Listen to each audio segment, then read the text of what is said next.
بسم اللہ الرحمن الرحیم رب اشرح لی صدری ویسر لی امری واحلل عقدۃ من لسانی یفقهوا قولی لک الحمد یا اللہ والصلاة والسلام علیک یا سیدی یا رسول اللہ وعلی آلک واصحابک یا سیدی یا حبیب اللہ۔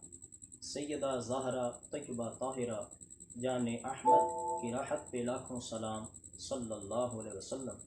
ہم دے رہے ہیں دعوت حق، جو چاہے ہمارے ساتھ چلے، ہم روک رہے ہیں باطل کو، جو چاہے ہمارے ساتھ چلے۔ حضرت ذی وقار اس وقت جو صورتحال حالات حاضرہ کے لحاظ سے ہے وہ آپ کے سامنے ہے۔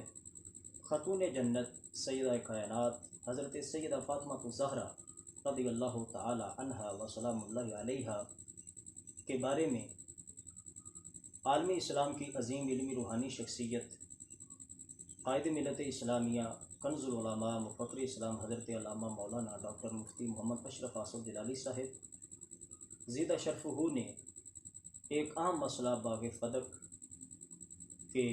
کو بیان کرتے ہوئے حضرت پیر سید مہر علی شاہ صاحب رحمہ اللہ تعالی کی کتاب فیصلہ کن کتاب تصفیہ ما بین سنی و شیعہ، کتاب کے عنوان سے ہی پتہ چل رہا ہے کہ قبلہ شاہ صاحب رحمۃ اللہ علیہ نے سنیوں اور شیعوں کے درمیان جو اختلافی مسائل ہیں ان میں آپ نے فیصلہ کن یعنی لاسٹ ڈیسیجن آپ نے وہ ذکر فرمائے ہیں۔ ان کے لحاظ سے ایک مسئلہ باغ فدق بھی ہے کہ حضرت سیدہ کائنات رضی اللہ تعالی عنہا جو باغ فدق کے حوالے سے مطالبہ فرما رہی تھیں اور امیر المومنین حضرت سیدنا صدیق اکبر رضی اللہ تعالی عنہ نے آپ کے اس مطالبے کے سامنے حدیث رسول مقبول صلی اللہ علیہ وسلم کو پیش فرمایا۔ قبلہ ڈاکٹر صاحب نے قبلہ شاہ صاحب کی اسی کتاب کے ایک اقتباس کو آپ نے پیش فرمایا اور اس اقتباس کی وضاحت میں قبلہ ڈاکٹر صاحب نے لفظ خطا کا استعمال فرمایا، جس پر رافضی وہ بہت چیخ رہے ہیں۔ وہ پہلے بھی چیختے رہے، اب بھی چیخ رہے ہیں اور ان کے مقدر میں ہے چیخ و پکار کرنا۔ ان کی اس چیخ و پکار کا علاج ہمارے پاس نہیں، اس واسطے کہ ان کی یہ چیخ و پکار تب وہ ختم ہو سکتی ہے کہ جب ہم ان کے عقیدہ اور نظریہ کے مطابق ائمہ اہل بیت کو معصوم مانیں۔ تو یہ آپ سامعین مسلمان ہیں، ذی شعور ہیں، آپ شریعت کو سمجھنے والے ہیں، دین کے سمجھنے والے ہیں، اس مسئلے کو تو آپ سمجھتے ہوں گے کہ غیر نبی معصوم نہیں ہو سکتا۔ معصوم انسانوں میں صرف اور صرف اللہ کے نبی انبیاء کرام علیہ السلام ہیں۔ ائمہ اہل بیت محفوظ عن الخطا ہیں مگر معصوم عن الخطا نہیں۔ اب رافضی جو ہیں انہوں نے چیخنا شروع کیا اس واسطے کہ وہ ان کے نزدیک ائمہ اہل بیت وہ معصوم ہیں نبیوں کی طرح، بلکہ وہ تو اہل بیت طہار کو نبیوں سے بھی افضل گردانتے ہیں، افضل مانتے ہیں۔ اس واسطے اب ان کی چیخ و پکار کا علاج کہ ہم ان کی چیخ و پکار کو کس طرح ہم بند کریں، یہ علاج ہمارے پاس نہیں۔ یہ اس وقت ہو سکتا ہے کہ ہم اسی طرح مانیں، یہ ہم سے نہیں ہو سکتا۔ ہم اہل سنت ہیں، ہم اہل حق ہیں، ہمارے عقائد اہل سنت میں یہ بات واضح ہے کہ نبیوں کے علاوہ انسانوں میں سے کوئی بھی معصوم نہیں۔ ائمہ اہل بیت طہار، صحابہ کرام علیہم رضوان، اولیاء کاملین محفوظ عن الخطا ہو سکتے ہیں اور اس پر ہمارا کوئی کسی قسم کا جھگڑا نہیں۔ اب بات کرنے کا مقصد یہ ہے کہ جو رافضی ہیں ان کا شور شرابہ، پراپوگنڈا اور اس مسئلہ پہ جو انہوں نے چیخ چکاٹا شروع کیا ہوا ہے وہ سمجھ میں آ رہا ہے، مگر افسوس اس حوالے سے ہے کہ نیم رافضی یعنی جو اندر سے رافضی ہیں مگر باہر سے لوگوں کے سامنے جلسوں میں محفلوں میں عوام میں وہ اپنے آپ کو سنی شو کرتے ہیں، یہ لوگ باقاعدہ اپنی تقریروں میں، اپنے محفلوں میں، اپنے خطاب میں بڑے طریقے کے ساتھ یہ وہ ان کا جو رفظ جو ان کے اندر ہے اس کو بڑے طریقے کے ساتھ واردات کرتے ہوئے اس کو بیان بھی کر جاتے ہیں۔ آگے عوام جو ہے وہ چونکہ ان کے اس تیز لسانی کو سمجھ نہیں سکتے اور وہ واہ واہ سبحان اللہ آگے سے عوام داد دیتی ہے۔ یہ نیم رافضی جو اپنے آپ کو سنی شو کرتے ہیں اور پھر جو قبلہ ڈاکٹر صاحب سے بغض رکھتے ہیں، قبلہ ڈاکٹر صاحب سے حسد کرتے ہیں، اور تیسرے نمبر پر وہ لوگ کہ جو علمی لحاظ سے یتیم ہیں بیچارے، انہوں نے شاید مدرسے کا منہ بھی نہ دیکھا ہو سکتا ہے انہیں پتہ ہی نہ ہو کہ درس نظامی کیا چیز ہے۔ درس نظامی میں صرف نحو، یہ منطق، فلسفہ، بلاغت، تفسیر، اصول فقہ، یہ کیا چیز ہیں ان کی بلا جانے۔ اب یہ نیم رافضی اور بغض حسد کی بنا پہ اور یہ جو علمی جہالت کی بنا پہ قبلہ ڈاکٹر صاحب سے اختلاف کر رہے ہیں اور قبلہ ڈاکٹر صاحب کے خلاف رافضی جو ہیں وہ تو بڑا گالی گلوچ کر رہے ہیں، مگر افسوس ہے کہ یہ سنی نما جو ہیں، یہ اس طرح کے لوگ، یہ بھی قبلہ ڈاکٹر صاحب کے خلاف زبان درازی کر رہے ہیں، تان و تشنیع کا نشانہ بنا رہے ہیں، گالی گلوچ کر رہے ہیں، معاذ اللہ کفر تک لفظ بول رہے ہیں۔ ان نیم رافضیوں سے اور بغض حسد کی وجہ سے اور جہالت کی وجہ سے اس طرح لوگ جو شور شرابہ کر رہے ہیں اور رافضیوں کی بولی بول رہے ہیں، ان سے گزارش ہے، پہلی بات تو یہ ہے کہ قبلہ ڈاکٹر صاحب نے جب یہ لفظ خطا استعمال کیا، اس پر شور و غل اٹھا، تو آپ نے اپنے پہلے کلپ میں فرمایا ہی یہی ہے کہ یعنی ہم نے ایک مجبوری کے تحت اور ایک جواب دیتے ہوئے ہم نے یہ لفظ استعمال کیا، اور وہ بھی پیر سید مہر علی شاہ صاحب رحمۃ اللہ علیہ کی کتاب کی ایک عبارت، ایک اقتباس کی وضاحت میں بولا۔ تو آپ نے فرمایا کہ اگر ان کی اس عبارت کا مطلب جو ہم نے سمجھا اور ہم نے بیان کیا، جس پہ یعنی آپ کو تحفظات ہیں، تو پھر اس کا تم لوگ ہی ایک دو جملوں میں اس آپ قبلہ میرے شاہ صاحب رحمۃ اللہ علیہ کی اس عبارت کی وضاحت آپ لوگ ہی کر دیں۔ تو آپ نے کیوں نہیں کی؟ باقاعدہ قبلہ ڈاکٹر صاحب نے ٹائم بھی آپ کو دیا، اس ٹائم میں کیا آپ کی زبانیں گونگی ہو گئیں؟ کیا عقل خرد آپ کے حواس نے کام نہیں کیا؟ کیا منہ میں زبان ہی نہ رہی؟ تو آپ اس کا مطلب جو ہے وہ بیان کر دیتے، ڈاکٹر صاحب کو سمجھا دیتے۔ باقاعدہ ڈاکٹر صاحب نے فرمایا ہے کہ مجھے کوئی سمجھا دے کہ اس کا مطلب یہ بنتا ہے، تو کیوں نہیں آپ نے اس وقت یہ جو اس وقت رافضیوں کے ساتھ مل کر آپ نے پراپوگنڈا کیا ہوا ہے اور شور مچایا ہوا ہے، کیوں نہیں آپ نے وضاحت کی؟ آپ بھی کر دیں، آپ بھی کر دیں، لیکن نہیں کر سکتے آپ لوگ۔ کیوں؟ اس واسطے کہ آپ کے اندر رافضیت وہ رچ بس چکی ہے، اس واسطے کہ آپ کے اندر بغض جلالی ہے، حسد جلالی ہے، اس واسطے کہ آپ علمی لحاظ سے ہیں ہی بیچارے یتیم۔ کیوں نہیں آپ نے ابھی تک وضاحت کی کہ ڈاکٹر صاحب اس طرح نہیں، اس طرح بول سکتے تھے؟ یعنی خطا کا لفظ استعمال کرنا اگر شرعی لحاظ سے اتنی ہی کوئی قباحت اور اتنا ہی کوئی جرم اور اتنا ہی کوئی کفر ہو گیا ہے، تو پھر آپ نے اس کی وضاحت آپ نے کیوں نہیں کی؟ قبلہ شاہ صاحب کی اس عبارت کی۔ اور پھر یہ بھی ہے کہ قبلہ ڈاکٹر صاحب نے خطا کے لحاظ سے 2 گھنٹوں کا بعد میں آپ نے خطاب فرمایا، اس میں وضاحت آپ نے بڑی تفصیل کے ساتھ آپ نے میٹر مواد اس حوالے سے آپ نے پیش فرمایا۔ آپ لوگوں کو تو سوائے گالی گلوچ کے اور سوائے تبرہ کرنے کے اور سوائے بک کرنے کے اور سوائے مغلظات بکنے کے اس کے علاوہ آپ کے پاس ہے کیا کچھ؟ جو صاحب علم ہوتا ہے نا، وہ زبان سے گالی نہیں نکالتا۔ جو صاحب علم ہوتا ہے، صاحب علم و فضل ہوتا ہے، وہ زبان سے وہ مغلظات نہیں نکالتا۔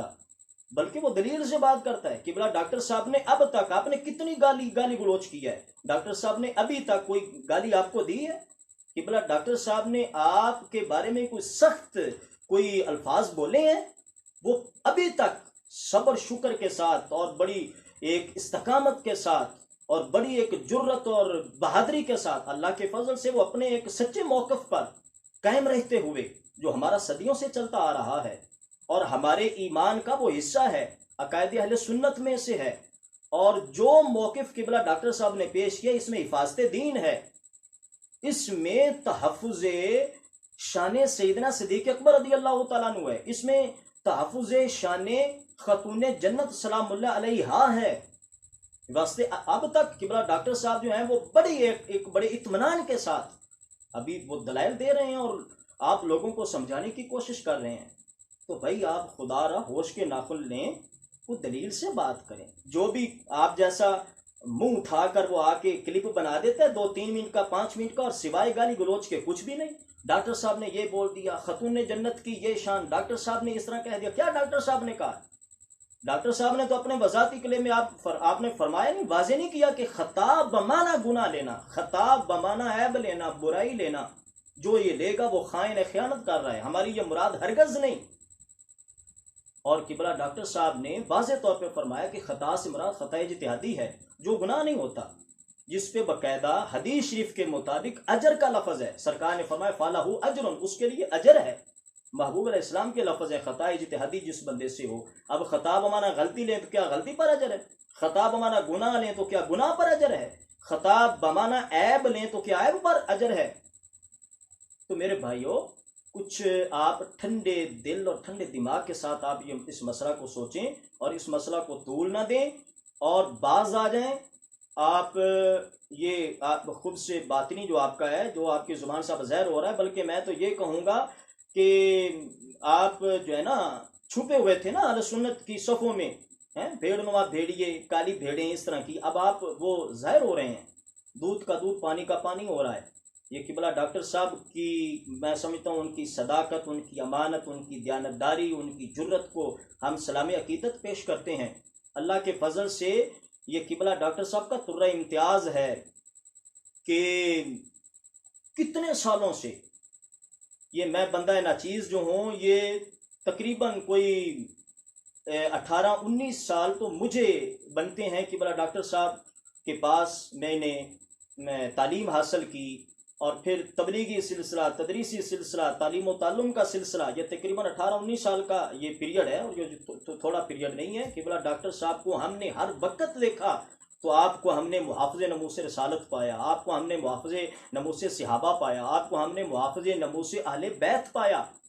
کتنے بڑے بڑے یعنی ہمارے عقائد پہ یہ جو سنی بن کر ہیں، اس طرح اندر سے یعنی نیم رافضی لوگوں سے میں یہ مخاطب ہوں، کتنے بڑے بڑے یعنی دین پر حملے ہوئے، عقائد اہل سنت پر حملے ہوئے، اور کتنے مشکل حالات آئے، بڑے حساس قسم کے معاملے آئے دینی لحاظ سے۔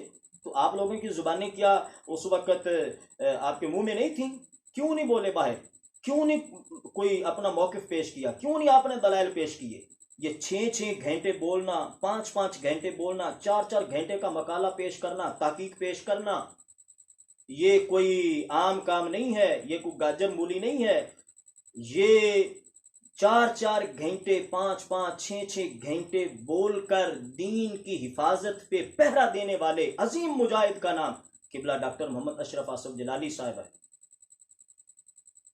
آپ سے یہ نیم رافضیوں سے اور بغض حسد والے اور یہ علمی لحاظ سے جو یتیم ہیں، جاہل ٹولہ، ان سے پھر گزارش کر رہا ہوں، قبلہ ڈاکٹر صاحب نے جو وضاحتیں کی ہیں، قبلہ ڈاکٹر صاحب کا جو موقف ہے اس کو سمجھیں۔ اگر آپ واقعی کہتے ہیں نا کہ ہم سنی ہیں، بلکہ میں تو کہوں گا آپ سے کہ آپ اللہ کے بندے بن جائیں اور بندے کے پتر بن جائیں، اور اس مسئلے کو آپ سمجھیں۔ یہ مسئلہ کوئی عام مسئلہ نہیں۔ اگر آپ مخلص ہیں اندر سے، واقعی اگر آپ دین کا درد رکھنے والے ہیں اور سنی ہیں، تو قبلہ ڈاکٹر صاحب کا جو موقف ہے نا، اس میں حفاظت دین ہے۔ اور اگر آپ یہ جو رٹ لگا رہے ہیں کہ توبہ کریں، رجوع کریں، لفظ واپس لیں، کیا مطلب ہے آپ کا؟ یہ اس طرح رجوع کروانے کا اور اس طرح مطلب یہ ہے کہ ہم بھی رافضی ہو جائیں؟ ہم بھی کیا یہ ائمہ اہل بیت صحابہ غیر نبی جو ہیں ان کو بھی ہم نبی مان لیں، ان کو بھی ہم نبیوں کی طرح معصوم مان لیں؟ اتنا ظلم عظیم ہم نہیں ہونے دیں گے، نہ ہم کریں گے۔ رافضی جو ہیں وہ تو اپنی جگہ جو ان کے عقائد ہیں ان کے لحاظ سے انہیں بڑا درد اٹھا ہوا ہے، وہ اٹھتا ہی رہے گا، اور آپ لوگ اس مسئلے کو سمجھے تو یقیناً آپ کو سمجھ آ جائے گی کہ قبلہ ڈاکٹر صاحب جو ہیں وہ اپنے موقف پہ بالکل صحیح ہیں، درست ہیں۔ اور پھر اب میں عوام کی طرف آتا ہوں کہ عوام بھائی جو ہیں ان سے میری گزارش ہے کہ یہ نیم رافضی اس طرح کے جو لوگ ہیں نا، جو سنی بن کر ہماری محفلوں میں آتے ہیں اس طرح کر کے، اور یہ عوام سے میں مخاطب ہوں کہ ان لوگوں کو اپنا اچھی طرح پہچان لو، ان کے چہرے پہچان لو۔ یہ جتنے بھی یہ ملا، یہ پیر اور یہ نعت خون، یہ جتنے بھی مطلب آپ دیکھ رہے ہیں نا جو ڈاکٹر صاحب کے خلاف بول رہے ہیں، اور یہ ڈاکٹر صاحب کے خلاف نہیں بول رہے، دین کے خلاف بول رہے ہیں، حق کے خلاف بول رہے ہیں، انہیں کو سمجھ نہیں آ رہی، ان کی عقل کام نہیں کر رہی۔ تو میں آپ عوام سے میری گزارش ہے کہ ان لوگوں کے چہرے آپ اچھی طرح سمجھ لیں، ان کے چہروں کو آپ اچھی طرح پہچان لیں، اور بعد میں آپ سے کہہ رہا ہوں کہ ان کو بلا کر آپ نے پھولوں سے استقبال نہیں کرنا۔ اگر یہ بندے نہ بنے تو پھر ان کا جوتوں سے استقبال کریں، جوتیاں ماریں ان لوگوں کو۔ جو ایک عظیم مجاہد جو ہر وقت ایک ہر محاذ پہ وہ اغیار کا ہو، یعنی یہود و نصارہ کے لحاظ سے، قادیانیوں کا مسئلہ ہو، ناموس رسالت کا مسئلہ ہو، توحید کا مسئلہ ہو، کتنے ایسے مسائل ان پہ ہر محاذ پہ ڈٹ کر جم کر اور استقامت کے ساتھ جو حسینی کردار پیش کر رہا ہے وہ قبلہ ڈاکٹر محمد اشرف آصف جلالی صاحب ہیں۔ اس واسطے میں آپ سے گزارش کر رہا ہوں کہ ان لوگوں کو آپ نے پہچاننا ہے، اور ان لوگوں کا آپ نے خوب خبر لینی ہے اور جوتیاں مارنی ہیں، اس طرح کہ ان کو ہوش ٹھکانے آ جائے۔ اور میں برملا کہہ رہا ہوں اللہ کے فضل سے ہم قبلہ ڈاکٹر محمد اشرف آصف جلالی صاحب کے ساتھ ہیں۔ کیوں؟ اس واسطے کہ آپ حق کی ترجمانی فرما رہے ہیں اور آپ حق کی صدا بلند کر رہے ہیں، اور ہم آخر میں نعرہ لگا کے قبلہ ڈاکٹر صاحب کے ساتھ ہم اپنی حمایت کا اعلان کرتے ہیں۔ اور یہ جتنے بھی کیڑے مکوڑے یہ اس طرح کے مطلب چوں چوں کر رہے ہیں اور شور مچا رہے ہیں، ان سب کی ہم بھرپور مذمت کرتے ہیں۔ نعرہ تکبیر اللہ اکبر، نعرہ رسالت یا رسول اللہ، نعرہ تحقیق حق چار یار، نعرہ حیدری یا علی بے خطا بے گناہ سیدہ زہرا رضی اللہ تعالی عنہا۔ دعا ہے کہ رب ذوالجلال ہم سب کو